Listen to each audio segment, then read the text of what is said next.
Nosotros empezamos con la lucha por la tierra alrededor del año 2000, a fines del año 2000, todo lo que fue la crisis del 2000-2001, y la idea en ese momento era recuperar las tierras de las distintas villas que teníamos en el pasado, digamos, y en esa lucha por recuperar las tierras, digamos, el principal enemigo, si se podía decir, era Arauco, digamos, que tenía los mismos intereses que nosotros con respecto a las tierras. En ese momento Arauco era Alto Paraná y todavía no tenía el monopolio que tiene actualmente. Y la lucha también era en contra de la formación de ese monopolio. Y bueno, ¿Cómo a mí me... afectó? ¿Cómo afectó lo económico, lo social, lo ambiental? Bueno, en ese momento se viene una crisis muy grande con respecto a los motosierristas, que era la mayoría de los habitantes de nuestro pueblo eran motosierristas.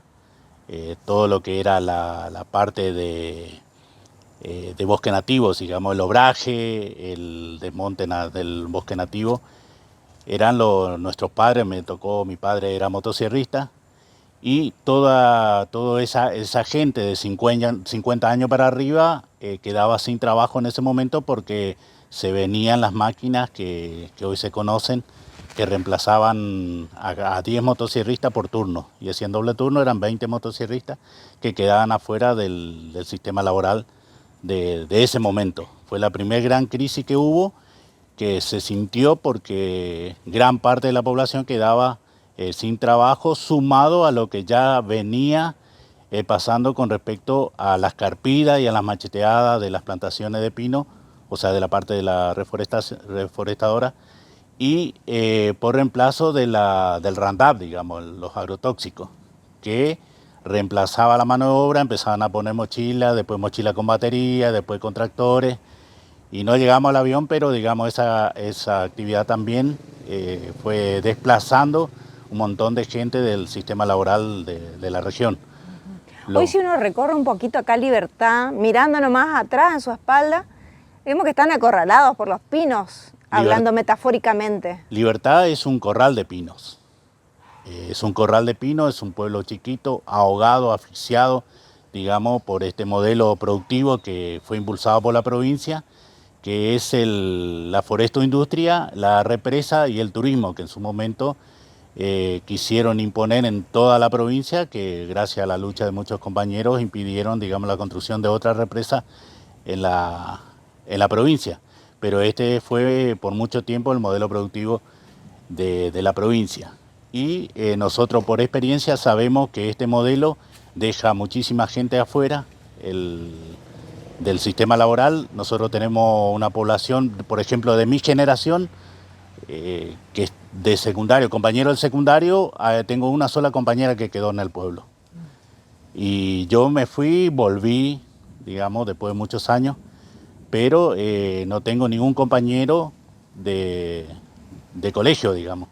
Y así pasan todas las familias. La mayoría se tiene que ir o quedar a luchar contra esto que es un poder enorme, que a partir de la compra de Pecón y todo lo que era Mate Laranjeira, Zafac, digamos, pasó a conformar un bloque de las 86.000 hectáreas que tenemos. 68.000 hectáreas es de la empresa Arauco, 10.000 la represa, y el resto, digamos, ahí, después de la lucha por la tierra, la recuperación de algunos territorios, hoy ocupan los pequeños productores que antes no existían en la región.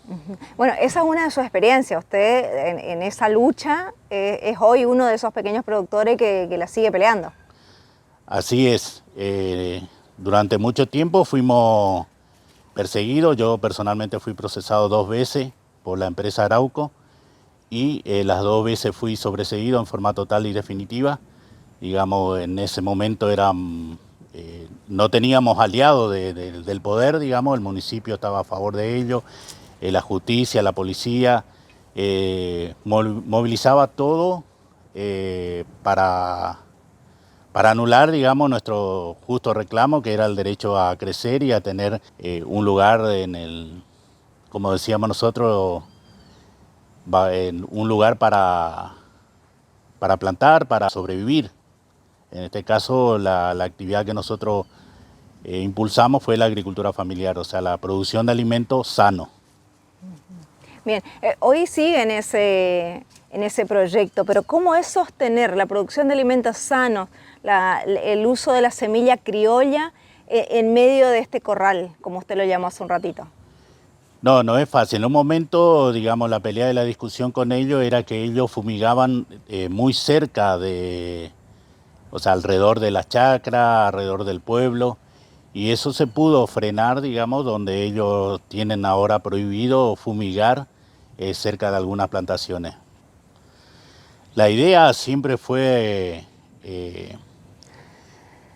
recuperar, digamos, ese pedacito de cielo que en alguna vez nuestros abuelos, nuestros padres tenían en esos distintos parajes que después se fueron apropiando las distintas empresas que terminan vendiendo al final del proceso a la empresa Arauco, digamos, Alto Paraná en ese momento, que puede pasar a ser Arauco. Entonces nosotros lo que buscábamos era ese pedacito de cielo para que podamos alimentar a la familia, producir alimentos sanos y al mismo tiempo permitirnos vivir acá sin necesidad de desarraigarnos, ir como muchos compañeros, vimos muchos amigos irse a la ciudad y muchos terminaron mal. Son muy pocos los que pudieron salir adelante, es otro ambiente, otra realidad. Y muchos compañeros, digamos, terminaron presos, terminaron en la droga, terminaron muertos incluso. Así que la idea siempre fue mejorar nuestra calidad de vida y cambiar la matriz productiva de lo que era nuestro pueblo, o sea, de esa incorporar, digamos, una nueva actividad económica, una nueva actividad que nos permita a nosotros tener dignidad como ser humano, como familia. Y en ese proceso, digamos, tenemos y tuvimos muchas dificultades porque se sigue el monocultivo, sigue la política, digamos, de estas grandes empresas de apropiarse de los territorios. Hay algunos lotes todavía en conflicto, como en Nueva Libertad el 89B, en paraje en Boijobú tenemos todavía el lote de Doña Juliana, una señora que hace muchísimos años vive ahí. Tuvimos un desalojo en donde era el basural acá en Puerto Libertad. O sea, el conflicto sigue a pesar de que nosotros hoy estamos en el lugar, pero no sabemos hasta cuándo y esa inseguridad también... Una incertidumbre latente. En cualquier momento la empresa dice A y se tienen que ir, básicamente. Claro, en un caso muy particular en Nueva Libertad, por ejemplo, ellos reclamaban que todos los lotes, 4 lotes, eran de ellos. Presentaron el papel de uno solo, el 89B, que es la parcela 89B, pero tenía la particularidad que el título decía 75, no coincidían con el número de parcela. El resto coincidía. Para mí que o sea, eso nos permitía a nosotros por lo menos sospechar de que era un título falso y planteamos eso ante la justicia, que el título era falso y ellos alegaban que era un error de tipeo. Difícil de creer eso porque eso no existe en la legalidad. El error de tipeo para mí es que quisieron truchar porque no podía ser nunca que una persona que había muerto le haya vendido después de muerto un lote. Bueno, ese era el caso particular de 89B. Y ellos en ese momento, cuando vinieron la primera vez, dijeron que todos los lotes eran de ellos, los 4 lotes de Nueva Libertad. Pero presentaron un solo título, de un solo lote, y cuando vieron que eso estaba en esas condiciones, que nosotros nos dimos cuenta porque nos pudimos dar cuenta por el hecho de que empezamos a leer, hasta que en un momento nos dimos cuenta que no era el número de parcela correspondiente. Coincidía el número de lote, el número de partido, pero no el número de parcela. O sea, planteamos que no era un título válido, por lo tanto, o no correspondía por lo menos al lugar donde ellos estaban reclamando. ¿Hoy cómo es la vida acá en Libertad? Porque hace un tiempo a nivel nacional, internacional, había como una visibilización de lo que ambientalmente producían las papeleras. Aguas contaminadas, suelos contaminados, olores, animales muertos. ¿Cómo es hoy la vida en Puerto Libertad? Bueno, los olores continúan, las plantaciones se siguen fumigando con glifosato, o sea, esa realidad no cambió. Por ahí son más cuidadosos ahora del hecho de que antes por ahí tiraban los residuos, limpiaban los materiales de ellos en los arroyitos, comía un pajarito y ese pajarito se moría, comía otro animal y se morían varios animales en el mismo lugar. Y eso, por ejemplo, ya no hacen porque en un momento eso fue denunciado ante el Consejo Deliberante, incluso en varios medios. Entonces eso ya no ocurre, no se ve. Pero sí, la contaminación sigue, está latente y es como que también impusieron esa cultura también, ¿viste? Nosotros también dentro de la chacra también tenemos que pelearnos con eso porque ellos, en mucha de nuestra gente, le convencieron de que eso no hacía daño, ¿viste? Pero todos sabemos que eso hace un daño enorme, no tanto a nuestra salud, sino también a todo el medio ambiente. Contamina las aguas, sabemos que el aire que respiramos, por ejemplo, hoy acá tenés enfrente el pino. Cuando florece el pino, todos los chicos acá del barrio se enferman.